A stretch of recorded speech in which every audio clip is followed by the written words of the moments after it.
They thought she was just another quiet black girl they could kick to the ground and walk away laughing. But in this schoolyard circus, the clowns didn't realize the nobody they were humiliating was the daughter of a man trained to hunt real monsters, a legendary counter-terror commander. One stupid kick, one moment of cowardly power, and suddenly the entire balance of fear flipped, because while they were busy acting tough, her father was already listening and coming. The final bell had barely stopped echoing through the halls of Brookstone High when Ariel Carter stepped into the crowded corridor, clutching the strap of her backpack a little tighter. It was her first day, first hour, even of navigating a school where every stare felt heavier than the last. Whispers trailed her like shadows, their tones dipped in that familiar mixture of curiosity and quiet prejudice that she'd learned to recognize long before she turned 16. She kept her chin up anyway, refusing to shrink, refusing to fold. The fluorescent lights overhead flickered, buzzing faintly, as a wave of orange varsity jackets split the hallway. Brandon Hale led the pack, 6 feet of inflated ego, entitlement, and the smirk of someone who had never heard the word no in his life. Kyle Mercer and Dylan Brooks trailed behind him like guard dogs waiting for commands, both of them laughing too loudly at jokes that weren't funny. The hallway seemed to shift around them, students instinctively stepping aside, except Ariel didn't. She kept walking straight, her eyes steady, her steps steady. Brandon stopped mid-sentence. Kyle blinked. Dylan lowered his phone. The three exchanged looks as though they'd just been personally offended by the fact she hadn't jumped out of their way. "Yo!" Brandon barked, stepping in front of her. "You blind or something?" Ariel paused. Just paused. Not cowering, not apologizing, and that alone enraged him. Kyle moved in first, snatching at her backpack strap and ripping it off her shoulder, letting it drop to the dirty linoleum with a heavy thud. A few gasps erupted around them. Ariel stared at the bag on the floor, then slowly lifted her eyes to meet theirs. Her stare wasn't hostile, wasn't scared, just steady. And that terrified Brandon more than fear ever could. He stepped closer, lowering his voice into a venomous drawl. "You new kids don't walk through our hall like that. You move when we move." Ariel didn't flinch. "What's your name anyway?" Kyle scoffed, kicking her backpack lightly. "Ariel what?" She hesitated just long enough for Brandon to grow impatient. "Carter," she answered. Brandon froze. That name Carter hit somewhere in the back of his mind, like a warning he couldn't quite grasp. He'd heard it before.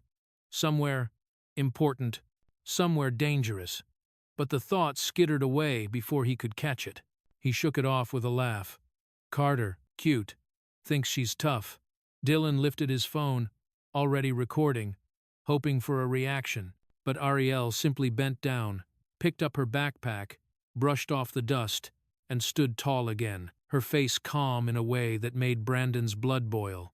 "You really not scared, huh?" he sneered. Ariel didn't answer, and that silence, sharp, clean, undeniable, cut deeper than any insult.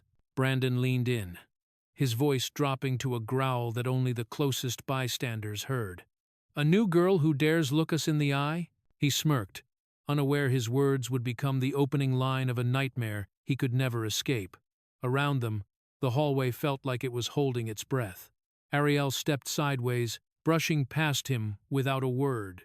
The crowd parted for her this time, not because they respected her, but because they sensed something shifting in the air.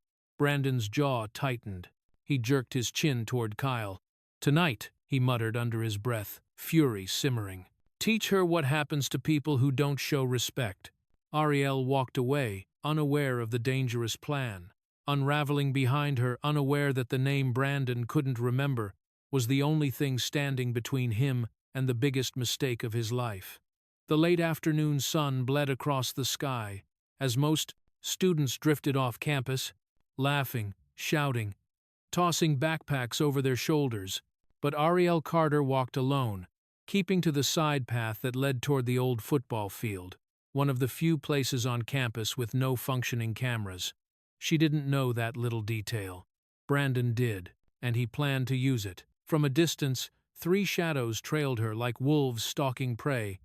Brandon Hale in front, Kyle Mercer just behind him, and Dylan Brooks lingering with his phone out, already prepping to record the humiliation they were about to orchestrate. Ariel felt the shift before she heard it, boots crunching gravel behind her, voices too low and deliberate to be anything but trouble. She tightened her grip on her backpack and kept walking, calm, steady, aware.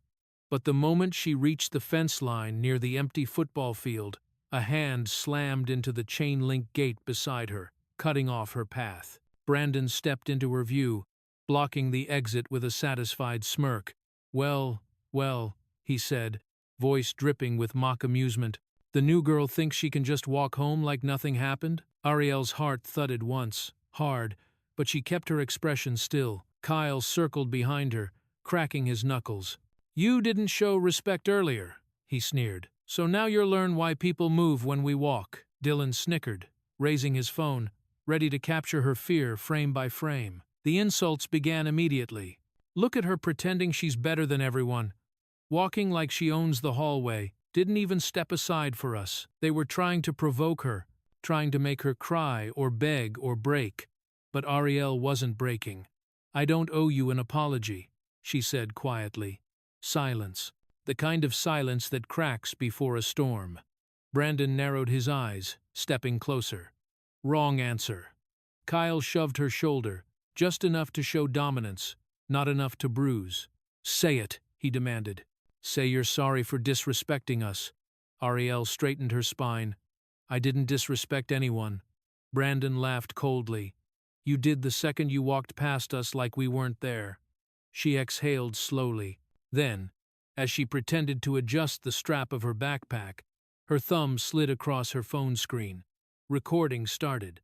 Ariel positioned the phone so the microphone faced the circle of boys.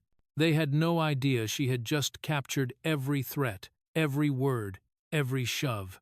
Let's make something clear, Brandon said, lowering his voice as he stepped closer, inches from her face. Here, you walk where we tell you. You talk when we let you. And you definitely don't ignore us. His breath smelled of mint gum and rotting arrogance. Ariel didn't recoil, didn't blink, didn't give him the satisfaction. Brandon's smile tightened. You should have apologized back in the hallway. I didn't do anything wrong, she replied, voice steady. Kyle scoffed.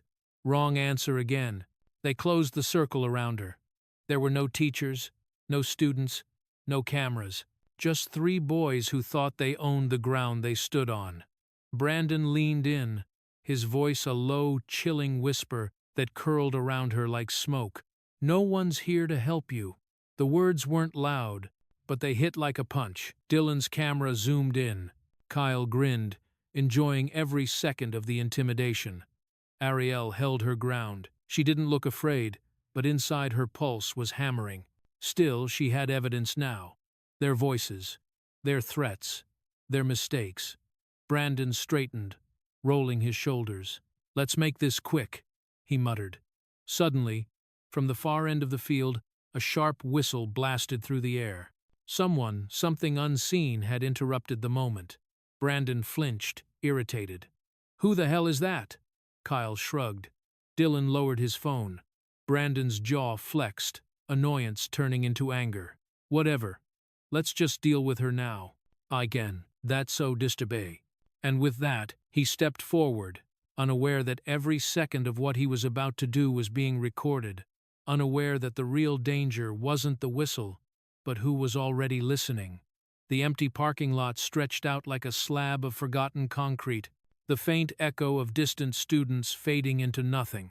The late sun cast long shadows behind the rows of cars, turning the space into a silent arena, isolated, exposed, and unforgiving.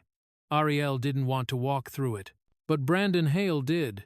He shoved the gate open and gestured mockingly. After you. She stepped forward, back straight, breathing slow. The gravel crunched beneath her shoes, a sound too loud in a place too quiet. Kyle and Dylan flanked her like hyenas guarding their kill, while Brandon strolled just behind, the swagger in his steps growing with every second of isolation. Look at her, Kyle muttered, still acting tough. She'll break. Dylan smirked, checking the angle on his phone camera. They always do. They reached the center of the lot when Brandon stopped. The wind stilled. "All right," he said softly. "Enough warm-up." Before Ariel could turn, Brandon's foot slammed into the back of her leg, a swift, calculated strike. Pain exploded through her knee as the ground rushed up toward her. Her backpack slid off her shoulder, skidding across the pavement. The impact shook through her body. Her palms scraped against the rough asphalt. A gasp escaped her throat. Kyle grabbed her left arm before she could rise, wrenching it upward in a painful hold. "Stay down," Dylan laughed, zooming in the camera lens like this was some kind of twisted TikTok challenge. "Dude, this is gold. The guys are love this." Brandon towered over her, chest rising in smug triumph. "See? All that attitude, just to end up on the floor like everyone else." Ariel tried to push herself up, her muscles shaking, but Kyle yanked her arm again, forcing her back onto her knees. She winced, biting her bottom lip. The faint metallic taste of blood spread across her tongue. Her phone, jolted loose from her pocket when she fell, vibrated against the pavement. The screen lit up. A message flashed. "Emergency call activated." So signal sent. The fall had triggered her phone's automatic emergency mode, calling the one number programmed for extreme danger, Elijah Carter. At that exact moment, miles away, a phone on a polished wooden table buzzed. A name appeared on the screen. Ariel. Emergency. Back in the parking lot, Ariel's chest tightened, not from fear, but from something hotter, sharper. Her vision blurred at the edges, but her gaze remained clear enough to lock onto Brandon's face. Blood trickled from the corner of her mouth, tracing a thin red line down her chin. And still, her eyes didn't break. They didn't plead. They didn't tremble. They didn't bow. Brandon saw it, and rage shot through him like gasoline hitting fire.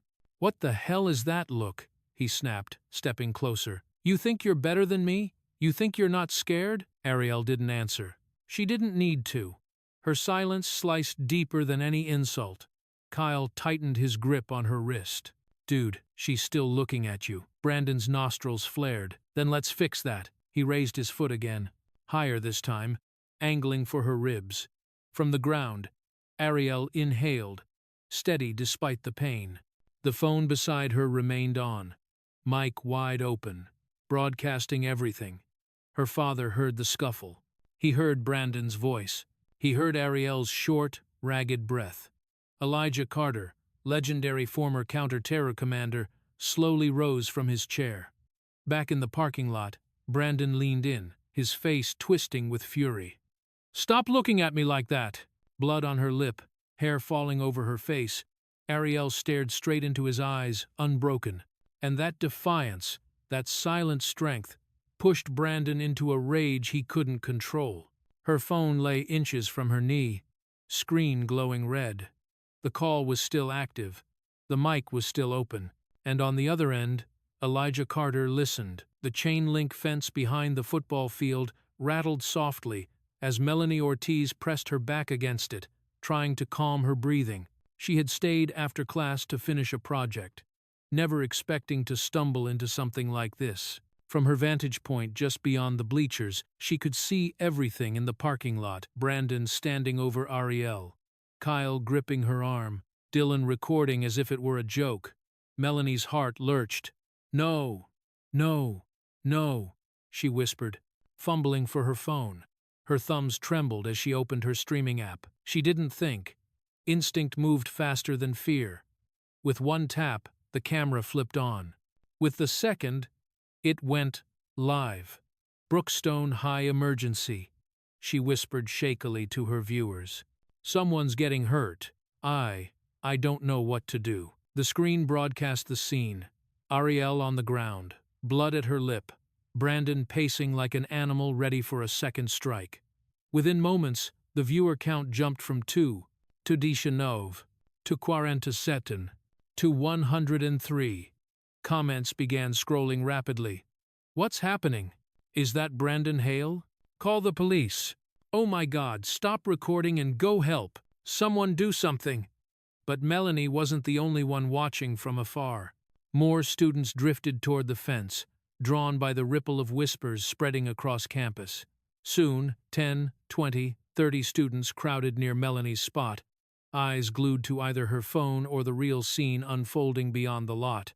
Some covered their mouths, some whispered, but no one stepped forward. Brandon's shout echoed across the asphalt as he kicked Ariel's backpack away. "Get up!" Kyle tightened his grip on her wrist. "Say you're sorry." Dylan zoomed in, smiling. "This is going viral." Melanie swallowed hard, her stomach twisting. She didn't know Ariel personally, but the sight of her bloodied, silent, still refusing to break, stabbed through her chest. More comments exploded onto her screen. "Isn't this the new girl? Bro, this is messed up. Where are the teachers? Report this now. Help her, please." Then a new comment appeared, a username she didn't recognize. E.C. Ops retired. No profile picture, no bio. Just one message. "Don't let them leave." Melanie froze. Her hands went cold. Her pulse hammered. Another message from the same account popped up seconds later. "Help is coming." She didn't know who that was, but her instincts screamed that this wasn't some random viewer had arrived, and Melanie felt it settle heavily in her chest. She zoomed the camera in tighter. Brandon was shouting now, louder, angrier. He looked wired, like he craved the attention, like the live stream had turned his cruelty into performance fuel. "Say it!" Brandon barked, grabbing Ariel's collar. The viewer count hit 238. Melanie's fingers shook violently as she clutched her phone. She could barely hold it steady. Oh God, they're going to seriously hurt her. Students around her whispered in horror. "Should we go?" "No way. Brandon will kill us." "Should we call someone?" "Already did. The school cops never answer. Just keep filming, someone will see." Melanie's phone buzzed. Viewer count: 341, 402, 509. Her throat tightened. Every instinct told her she was witnessing something that could shatter the school's reputation and the lives of everyone involved forever. "Stop smiling!" Brandon screamed at Dylan. "Focus on her face!" Dylan laughed. "Chill, dude. The views are insane." Brandon turned slightly, catching a glimpse of Melanie's livestream crowd from across the lot. His eyes narrowed. Then he saw her phone pointed straight at him. He looked back at Ariel, rage twisting his expression. The applause of attention had turned him into something worse than a bully. It made him a performer. Melanie's hands trembled as the viewer count skyrocketed past 600 inches under 2 minutes. Her heart pounded so loud she barely heard her own breath. Something was happening. Something big. Across the field, Brandon's face shifted into something darker, hungrier the moment he realized he had an audience, and chose to become even more monstrous. The far corner of the parking lot where the concrete cracked and weeds pushed through had always been a dead zone for the school's cameras. A perfect blind spot. A place where secrets could rot without ever being seen. Brandon Hale knew it well. He dragged Ariel toward that shadowed corner as Kyle shoved her down again, her knees scraping against the rough pavement. Dylan trailed behind, filming every second like he was documenting a twisted trophy. "Hold her!" Brandon snapped. Kyle obeyed instantly, gripping Ariel by the hair and forcing her face toward the concrete. Pain flared across her scalp, but Ariel clenched her jaw, refusing to make a sound. Brandon crouched beside her, his lips curling into a cruel smirk. "You should have apologized back in the hallway. Now look where you are." Ariel breathed hard through her nose, fighting to stay conscious. The world blurred at the edges, light stretching and warping, but her resolve stayed razor-sharp. "Push her head down," Brandon ordered. Kyle pressed her forehead to the ground. Ariel felt the cold bite of asphalt against her skin, the humiliation burning hotter than the pain. "Nice angle," Dylan muttered, adjusting his phone to capture the moment. "This will blow up our group chat." Brandon straightened his stance, stepping back just long enough to build momentum. "Ready?" Kyle grinned. "No," Brandon said darkly. "She's ready." His foot slammed into Ariel's ribs. Once, twice, again. Each blow sent shockwaves through her body, rattling bone against bone. Her vision pulsed white. She gasped, unable to hide the sound this time. "Dude, that one landed hard," Dylan laughed, zooming in. "Say something for the video, Brandon." Brandon obliged. "This is what happens when people don't show respect." He swung another kick into her side. Ariel tasted blood. Her eyes blurred. The sky above her smeared into streaks of blue and gold. But deep inside, past the agony, something fierce held her together. She pressed her lips shut, refusing to scream. Kyle sneered. "Still not crying? She's stubborn." "That's fine," Brandon spat. "We'll keep going." He stepped in front of her again, raising his foot, then froze. Headlights, a pair of them, far away, but approaching. A black SUV rolled toward the lot, its engine humming low and steady. It wasn't speeding, it wasn't honking, it wasn't swerving, it was simply coming. For a moment, even the wind seemed to pause. Kyle glanced up. You think that's a teacher?" Brandon scoffed, forcing a laugh to hide his unease. "Probably some parent picking up their brat. Ignore it." Dylan kept filming, though his hands twitched a little. "It's coming this way." "So what?" Brandon said sharply, irritation replacing caution. "Let them watch. I'm not scared of some soccer mom." He grabbed Ariel by the back of her shirt, jerking her upright for the camera. She groaned, barely audible, but still refused to break. "You hear that?" Brandon taunted her. "Parents or not, nobody's saving you." The SUV rolled closer. Brandon's chest puffed up, ego swelling under the imagined spotlight. If someone was watching, he wanted to look powerful, dominant, untouchable. He stepped back, raised his leg, and drove a harder, more vicious kick into Ariel's ribs, one meant not just to hurt, but to impress. Kyle winced. "Bro, chill." "No," Brandon hissed. "Let them see what happens when people think they're better than us." The SUV reached the edge of the lot. Its tires rolled over the gravel with slow, deliberate weight, a sound too controlled, too measured to belong to a distracted parent. Dylan swallowed. "Dude, that car looks military." Brandon ignored him, or pretended to. He hurled another kick anyway, as if trying to reclaim dominance. The SUV coasted to a stop, its engine cut off. The silence was suffocating. The tires creaked as they settled an eerie, controlled shift, like the driver had positioned the vehicle with purpose, the kind of purpose that made the hairs on the back of Kyle's neck stand up. Melanie's live stream caught everything.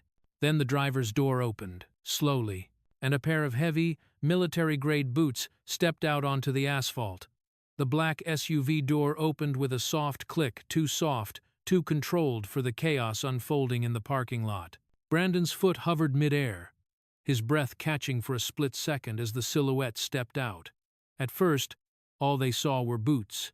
Heavy, military-grade boots, worn at the edges, polished in the center boots that belonged to someone who'd walked through places more dangerous than any high school parking lot.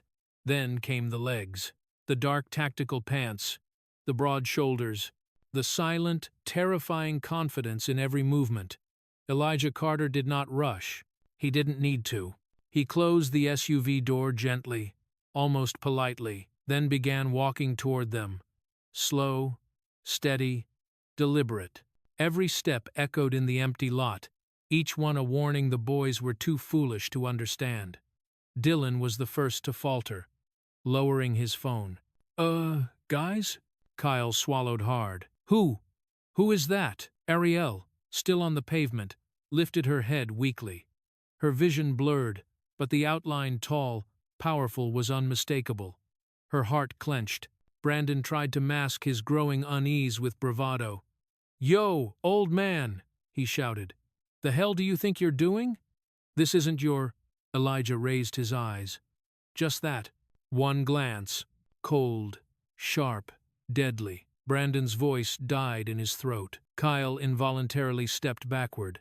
His hands, still gripping Ariel's arm moments ago, now hung uselessly at his sides. Dylan froze in place, the phone shaking in his hand. Elijah didn't speak. He didn't need to. His silence screamed louder than any threat Brandon had ever thrown. The tension rippled across the parking lot, reaching even the students gathered at the fence. Melanie, still live streaming, pressed a hand over her mouth. Something about the man's posture, his aura, his presence, it was too controlled, too precise, too dangerous. Melanie whispered, barely audible over the stream, "Oh my God, that's Elijah Carter." A few students turned to her, confused. "Elijah, who? Who is that?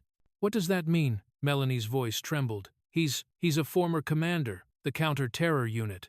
The guy they call when the world goes to hell." Gasps rippled through the crowd. Several viewers commented instantly on her live stream, "No way. That Elijah Carter? Bro, this is bad. Those kids are dead." Back in the lot, Brandon forced himself to stand taller, masking fear with rage. "I said, who are you?" Elijah didn't answer. He just kept walking until he reached Ariel. Brandon opened his mouth again, but Elijah shifted just slightly, and the boy stumbled back as if shoved by an invisible force. It wasn't physical intimidation. It was presence, command, authority crafted through years of facing real monsters, not teenage ones. When Elijah finally reached Ariel, he lowered himself to one knee beside her. His movements were gentler than anything that had happened in this lot. One steady hand hovered near her shoulder. He didn't look at Brandon. Not once. His eyes were only on his daughter. "Are you hurt, sweetheart?" His voice was low, calm. But underneath that calm lived something far more terrifying. Ariel swallowed, a tear slipping down her cheek, not from fear, but from relief. "Dad, I'm okay." Dylan's eyes widened. "Dad? That's her dad?" Brandon felt the blood drain from his face. "Wait, Carter, Elijah Carter." The recognition finally crashed into him like a sledgehammer. Elijah rose, and when he turned his head toward the boys, the air seemed to snap like a live wire. The stillness before a storm. The part where animals run for cover because they know what's coming. Kyle yelped and took another step back. Dylan pocketed his phone with shaking fingers. Brandon's bravado crumbled into something thin, fragile, desperate. Elijah's expression didn't change, but the atmosphere did. It darkened, thickened, as though the world itself braced for what would follow. Elijah never raised his voice, never clenched a fist. He simply knelt beside Ariel and whispered again, with unnerving calm, "Are you sure you're all right?" That gentleness, so starkly opposite the violence around them, felt more dangerous than anything Brandon had ever faced. Then Elijah stood, and when he did, the entire parking lot felt it, the shift, the pressure, the quiet promise of a storm about to break wide open. The parking lot had transformed into a silent arena, ringed by students pressing against the fence, hardly daring to breathe. Melanie's live stream continued to climb hundreds of viewers now, maybe thousands, capturing the tension coiling in the air like a live wire. Elijah Carter stood in the center of it all. Ariel leaned against the SUV, clutching her ribs, but watching her father with unwavering focus. The calm in his posture was deceptive, controlled, lethal, the kind of stillness learned only through years of walking into danger and surviving it. Brandon, Kyle, and Dylan stood a few feet away, their earlier arrogance cracked like thin glass. Brandon tried to hide his shaking hands by shoving them into his pockets, but the tremor still reached his shoulders. Then, sirens. A short burst. Officer Reed, the school safety officer, jogged toward them, hand on the radio clipped to his vest. "All right, what's going on here?" Everyone stepped back. Elijah lifted a single hand. Not aggressively, not threateningly, but with an authority so commanding that Reed stopped mid-step. "I'll handle this," Elijah said quietly. Reed blinked. "Sir, with all due respect, I can't just—" Elijah turned toward him, his eyes steady. Something in that look made Reed straighten unconsciously, as if responding to a higher rank without even realizing it. But Brandon, still clueless, still clinging to whatever scraps of bravado he had left, snorted loudly. "You can't handle anything," he shot back. "You think just because you walked in here all dramatic, you're scare us? You can't touch me. My dad, Elijah didn't raise his voice. Your father isn't here, Brandon faltered. Kyle tugged at Brandon's sleeve. Dude, maybe we should just stop. No, Brandon hissed, though fear cracked his words. He can't do anything. He's just some old guy. Elijah let him speak. Let him choke on his own delusions. Then slowly, deliberately, the former commander reached into the inner pocket of his jacket. A subtle shift rippled through the crowd. Officer Reed's eyes widened. His hand instinctively moved toward his belt, not to reach for a weapon, but out of reflexive military discipline. Elijah withdrew a small leather case. He flipped it open. The insignia inside gleamed even under the fading sunlight, silver, sharp, unmistakable. A high-clearance military operations badge. Not one given. One earned. One feared. Reed inhaled sharply, snapping to attention. Sir Commander Carter? Melanie, filming from the fence, whispered hoarsely, Holy, it's real. That's really him. Viewers flooded her live chat. Is that a commander badge? Bro, these kids are dead. ECOP's retired. Elijah Carter. It matches. Brandon messed with the wrong girl. Kyle stumbled backward. Commander? Wait, what? Dylan dropped his phone. It clattered across the pavement. Screen cracking. Brandon's face drained of color, but pride forced him to cling to the last thread of defiance. So what? You still can't hurt us. You? Elijah stepped forward, one step, then another. No yelling, no threats, just presence. When he reached Brandon, the boy couldn't stop himself. He flinched. Elijah leaned in just slightly, his voice calm enough to chill the entire lot. You have two options. Brandon swallowed hard, his throat clicking. Elijah continued. You can turn yourself in. A pause. Or my team can come find you tonight. The words were simple, but they carried decades of unspoken wait missions, operations. Men who followed orders without hesitation. Brandon's bravado shattered. Kyle grabbed Dylan's arm. Dude, he has a team. Like an actual team. Dylan whispered. We're screwed. We are so screwed. Ariel watched her father, her eyes softening. She knew that tone, knew what it meant, knew Brandon had crossed a line he could never uncross. Elijah remained inches from Brandon's face, his expression unreadable as he repeated, almost gently, Confess or be found. Brandon's breath hitched, panic finally overtaking ego as he realized this wasn't high school drama anymore, this was real, and the consequences were already closing in.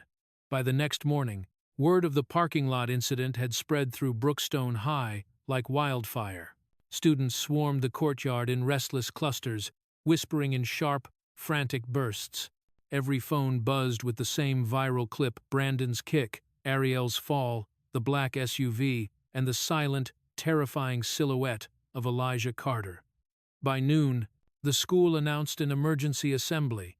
Now the courtyard was packed, hundreds of students shoulder to shoulder, teachers attempting and failing to maintain order, the murmur of voices rolling like an approaching storm. At the front stood Brandon Hale, flanked by a trembling Kyle and a pale Dylan. His bruised ego was visible in every rigid line of his posture, but so was his fear. Ariel sat on a bench nearby, ribs wrapped, lips stitched, her father standing protectively behind her.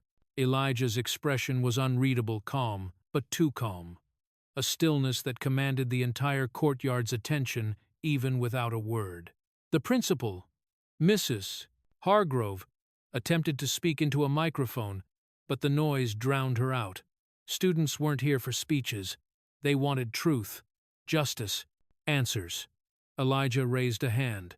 The courtyard fell silent almost instantly. Mrs. Hargrove swallowed. Brandon Hale has been asked to address the student body regarding last night's incident.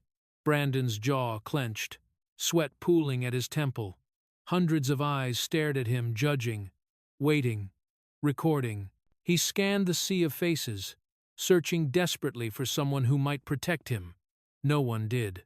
Kyle sobbed quietly beside him, not even trying to hide it. Dylan stared at the cracked ground, unable to look up. Elijah's voice broke the silence. Tell them. he said. Not loud, not forceful, just inevitable. Brandon's throat tightened. I didn't mean for it to get that bad. It was just, say it, Elijah repeated. Brandon's facade shattered. We attacked her, he blurted, voice cracking. We followed her after school. We cornered her. We hit her. I kicked her. I told them to hold her down. We thought it would be funny. A wave of gasps rippled across the courtyard. Kyle collapsed to his knees, sobbing openly. I'm sorry. I'm so sorry, I didn't want to. I swear. Dylan threw his phone to the ground, smashing it beneath his shoe as though destroying it could erase the evidence he'd proudly recorded the day before. Drama spiraled through the student body: outrage, shock, disgust. Missus. Hargrove tried to speak again, but Elijah stepped forward, drawing every eye. You've all seen the live stream, he said. But there's more. Brandon stiffened, dread hollowing his eyes. Elijah pulled out his phone and tapped the screen. My daughter's device automatically sent an SOS call during the attack. It broadcast her location, her vitals, and every sound within 10 feet. A murmur surged through the crowd. That means, Elijah continued, I have a complete audio recording of the attack from the first insult to the final kick. Brandon swayed, knees buckling. Kyle covered his face. Dylan whispered, We're done. The courtyard erupted in whispers. He recorded everything? They're finished. I can't believe this happened at our school. Elijah stepped aside, allowing Ariel room to stand. She pushed herself up slowly, wincing at the pain but refusing to stay seated. When she turned to face Brandon, the entire courtyard held its breath. Her voice was quiet, but not weak. My silence doesn't mean I'm weak. The words cut sharper than any blade. Brandon's eyes lowered to the ground, shame finally breaking through the last of his defiance. Students began pulling out their phones not to film a fight, but to capture the moment Ariel reclaimed her power. Ariel's stare didn't waver, and for the first time since the incident began, Brandon couldn't look back. But before the school could breathe again, Elijah turned toward the administration, because the real storm, the one involving the people who allowed this to happen, had only just begun. The principal's office at Brookstone High was designed to look welcoming: soft lighting, framed quotes about leadership, a bookshelf filled with untouched novels, but the warmth couldn't mask the tension, choking the air. The door clicked shut behind Elijah Carter, and suddenly the room felt much smaller. Principal Hargrove sat rigidly behind her desk, her fingers laced tightly, knuckles pale. Officer Reed stood near the window, torn between authority and submission, glancing nervously between them. Elijah didn't sit. He didn't need to. He remained standing, posture straight, eyes locked on Hargrove with the still intensity of a man accustomed to interrogating people who had far more to hide than a school administrator. Let's talk, he said quietly, about the parking lot. Hargrove cleared her throat. Mr. Carter, I assure you, the school takes violence very seriously. Then why? Elijah interrupted with calm precision. Were the cameras in that specific area offline at the exact time my daughter was attacked? Reed swallowed hard. Hargrove's eyes darted away. Drama settled thick in the room. That part of campus is due for repairs, she replied, voice forced into a strained politeness. The cameras have been malfunctioning for weeks. Elijah's eyebrow lifted just slightly. Weeks? Yes, she insisted, her composure cracking under his gaze. We've already submitted repair requests. It's interesting, Elijah said, stepping closer. Because yesterday, right after the incident, I asked the district tech office for a report. Hargrove stiffened.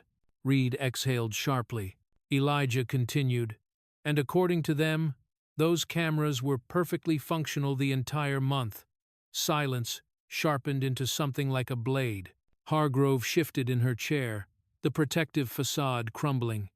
Mr. Carter, I'm sure there's an explanation. Yes, Elijah said. There is. He reached into his SUV-grade laptop bag and placed a military-grade device on her desk. Then he opened his laptop with a soft click that sounded far too ominous in the quiet room. The screen lit up with a system log. Time-stamped. Precise. unimpeachable. Elijah rotated the laptop to face her. "Your camera," he said, tapping the screen, "was manually disabled 20 minutes before the assault." The color drained from Hargrove's face. "And," Elijah added, scrolling, "it came from your administrative login." Reed straightened abruptly, jaw clenching. "Ma'am? Is that true?" Hargrove sputtered. I didn't. There must be some mistake. Someone else could have." Elijah leaned in slightly, his voice never rising but carrying the weight of a verdict. "Don't insult me." She froze. Reed stepped forward cautiously. "Principal Hargrove, did you authorize any—" "No," she snapped, panic creeping into her tone. "But Brandon's father, he's one of our biggest donors, and he insisted I keep them out of trouble. I didn't think—" "That's the problem," Elijah said. "You didn't think." Hargrove's breathing grew shallow as the reality of her situation crystallized. Elijah closed the laptop slowly, deliberately. "My daughter was attacked in a camera blind spot that you created. You protected them, not her." Tears welled in her eyes, not from empathy, but from fear. Elijah stepped closer, lowering his voice to a chilling calm. "I'm not here to ask for justice." Hargrove's lips trembled. Elijah's gaze hardened. "I'm here to take it." The words hit like a hammer. Reed looked at Elijah with newfound respect and a touch of fear. He had known men like this in the service. Men who didn't raise their voices because they didn't have to. Men who carried authority in the marrow of their bones. Hargrove pressed a shaking hand to her forehead.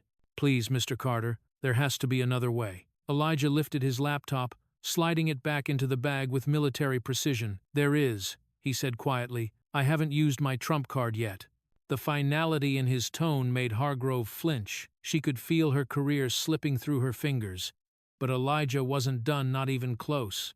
Outside the office, the storm of consequences had only begun, and the next shockwave would shake the entire district. The following afternoon, the parking lot of Brookstone High transformed into a battlefield of anxious parents, stunned students, and murmuring teachers. News of the attack and Elijah Carter's involvement had spread beyond the school, pulling in crowds, cameras, and whispers that could no longer be contained. Elijah stood at the center of the lot, the calm eye of a growing storm. His expression remained unreadable as he scrolled through his contacts.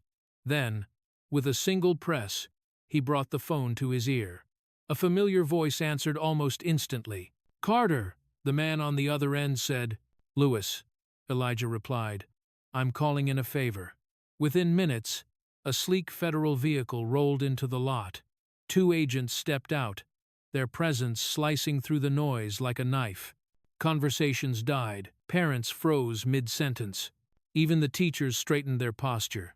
One agent approached Elijah, a tall man with sharp eyes and a clipped, professional tone.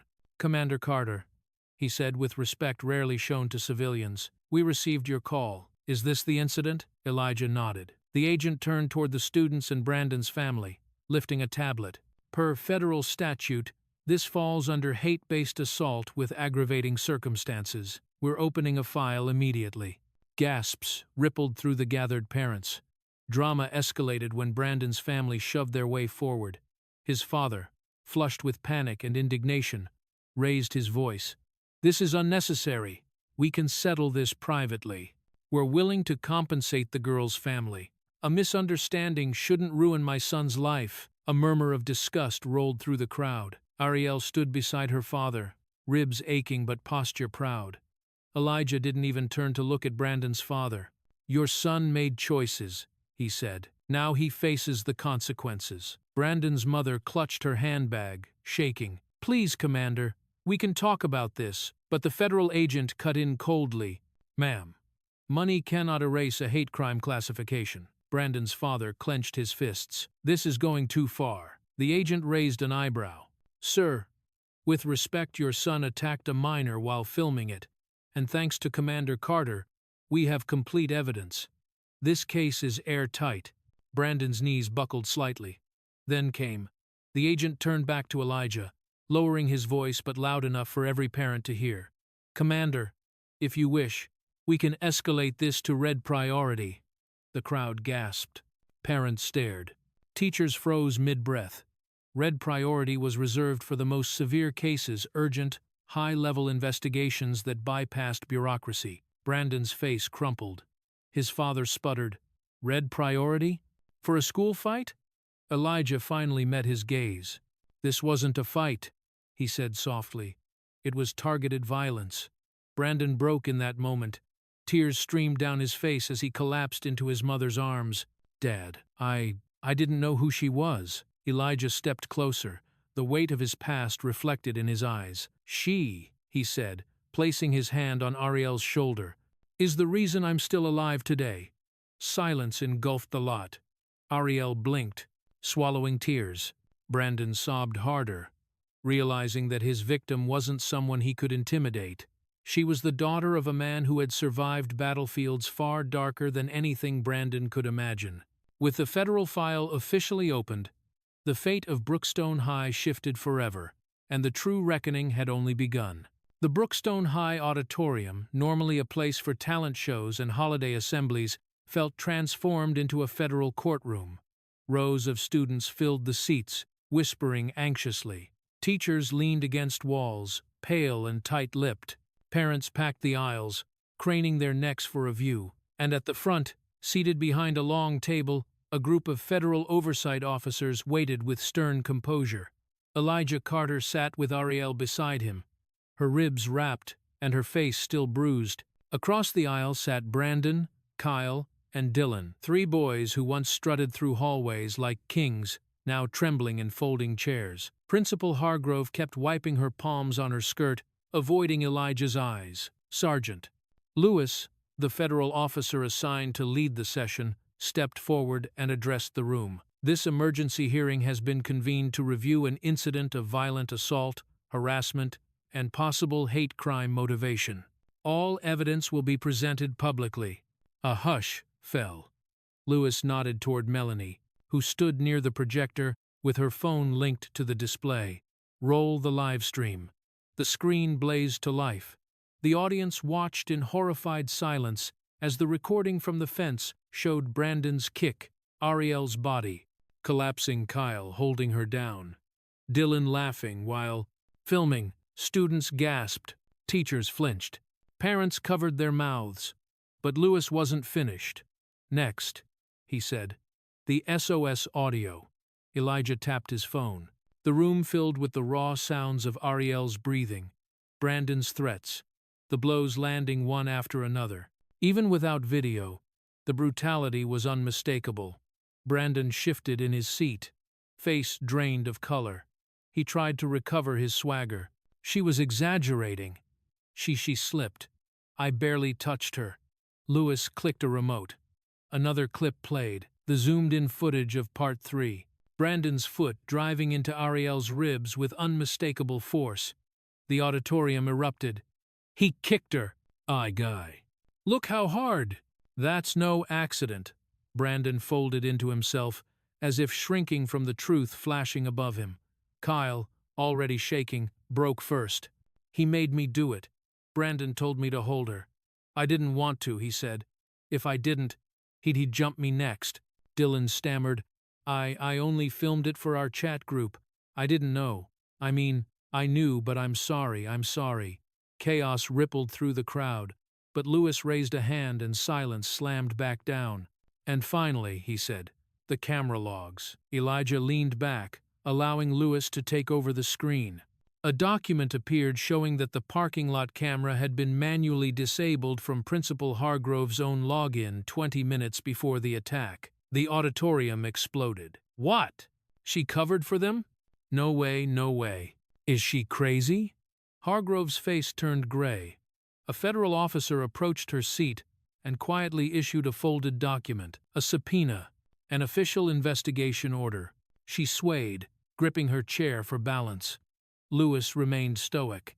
"Principal Hargrove, you are hereby placed under investigation for obstruction, tampering with safety equipment, and misuse of administrative authority."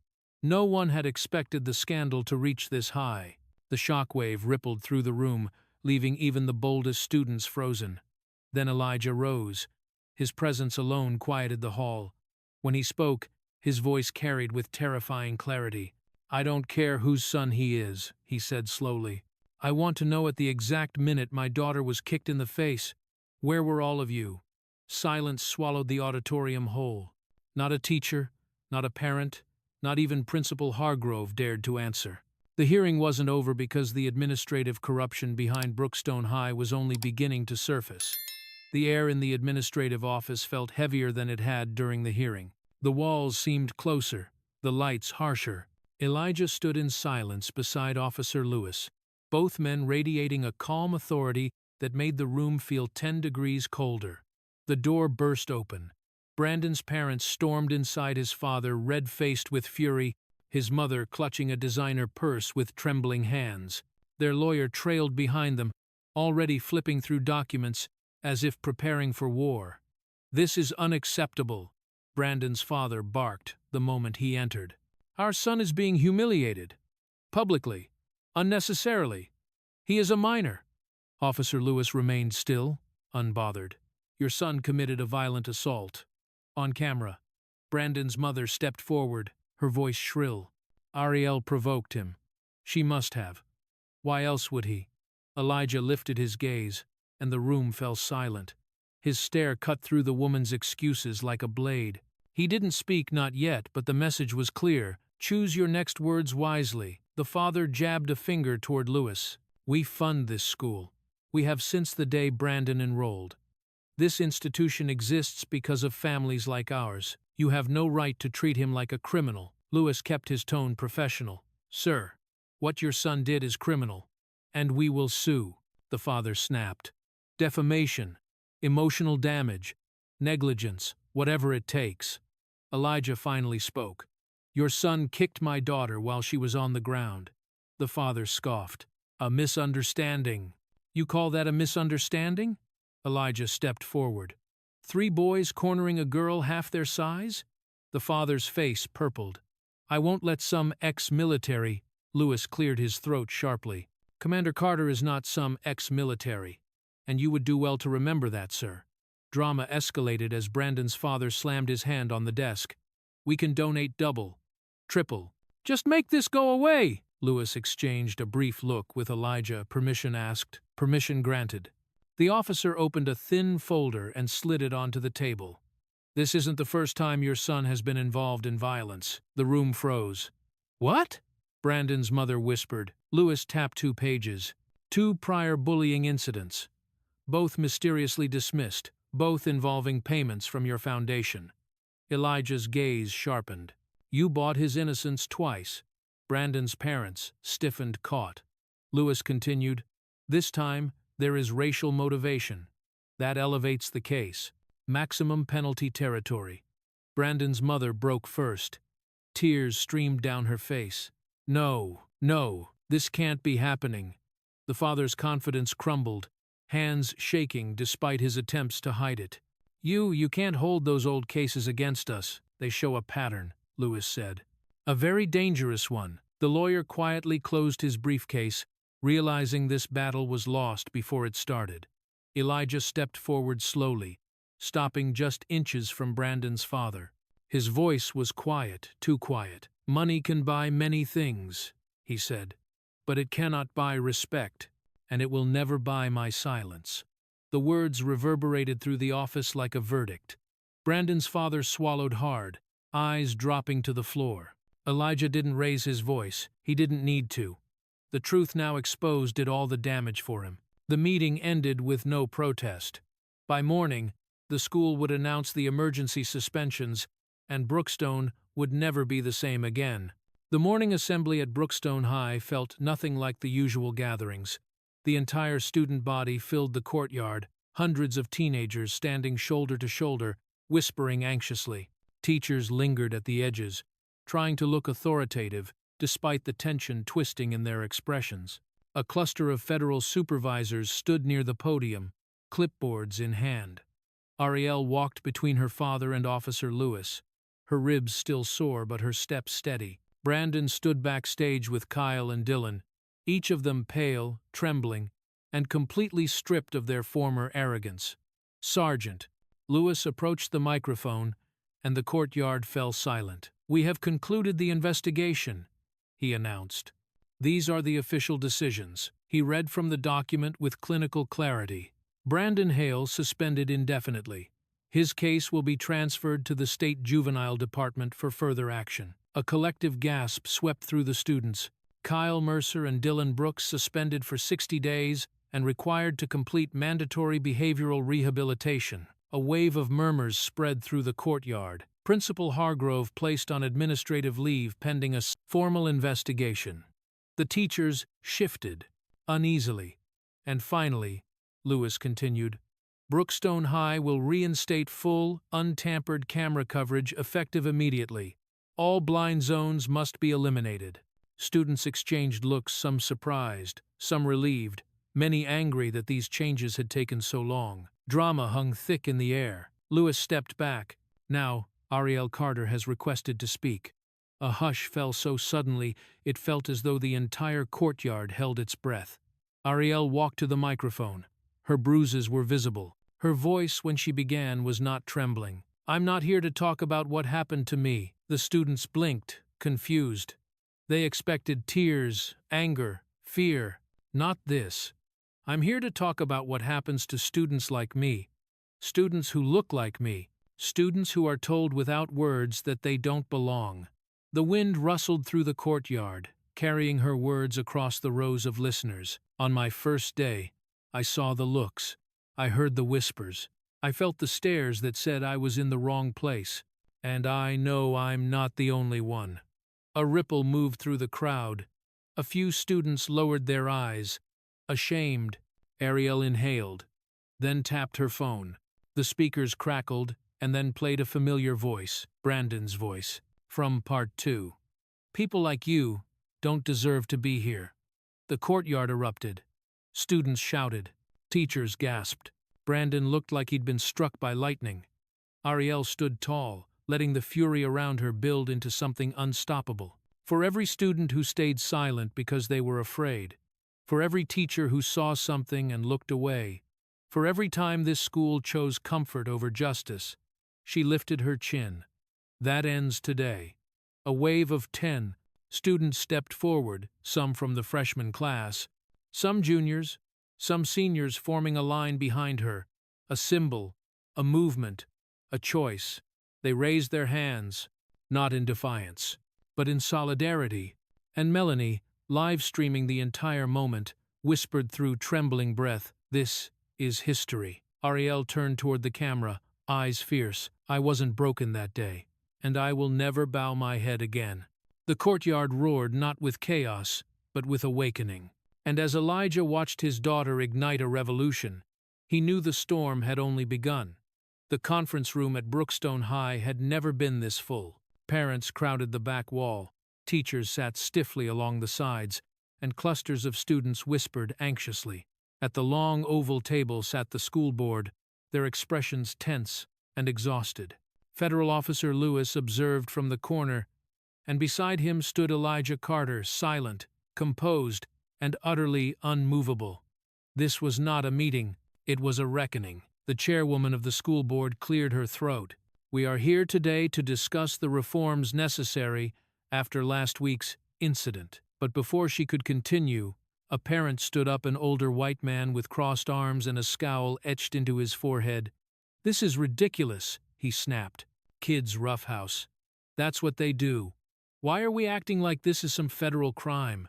Murmurs of agreement flickered among a few other white parents. Another mother chimed in. "Punishing Brandon is one thing, but overhauling the whole school? Installing federal systems? What's next? Metal detectors? Armed guards?" A third scoffed. "It was just kids messing around. Why ruin the school's reputation over one little mistake?" A heavy silence followed. Elijah rose slowly from his seat. He reached into his bag, connected his laptop to the projector, and without a word, pressed play. The screen lit up with the kick, the one from Part 3, the zoomed-in blow that folded Ariel's body sideways on cold pavement. Gasps erupted around the room. A few parents flinched, Some covered their mouths. Elijah paused the video on the exact frame, showing Brandon's foot connecting with Ariel's ribs, pure cruelty, frozen in time. Then he spoke, voice calm but carrying a thunderous weight. "Is this what you call kids roughhousing?" No one answered. "Is this what you call a joke?" Silence deepened. Officer Lewis stepped forward. "This is precisely the kind of violence that grows when institutions look away." The parents no longer looked confident. Their indignation cracked, replaced by something brittle shame. The board chairwoman cleared her throat again. "Mr. Carter, you mentioned a proposal." Elijah nodded, pulling out a folder labeled Guardian Initiative. "This program," he said, placing it on the table, "was originally developed for military bases to prevent internal threats, violence, and systemic cover-ups.